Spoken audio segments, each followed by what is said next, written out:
আসসালামু আলাইকুম, কেমন আছেন সবাই? তো এখন পেঁয়াজের দাম খুব কম। আর যখনই এই শীতকালে পেঁয়াজের দাম কম থাকে, তখনই আমি এই পেঁয়াজ বেশি করে কিনা এই কাজটা করে থাকি। এখানে আমি ১ কেজির মতো পেঁয়াজ কাটছি।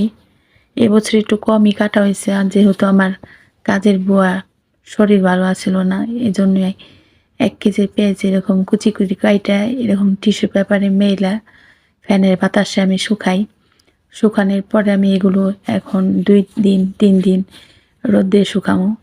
আর রোদ্রে না শুকা পর্যন্ত আমি এটারে ছাদে রাখি।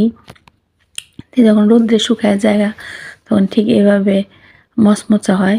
কিন্তু আমার পেঁয়াজগুলি ফিরে তেমন মচমচা হয় নাই, তেমন রোদ পায় নাই।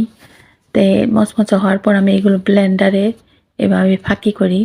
আর ফাঁকি করার পর আমি মাছ, মাংস, গরুর মাংস ভুনা এগুলোর মধ্যে এভাবে ব্যবহার করে থাকি। তা আমার এই আইডিয়াটা কেমন লাগলো আপনারা কমেন্ট বক্সে জানাবেন। আর আপনারা এই কাজটা করতে পারেন।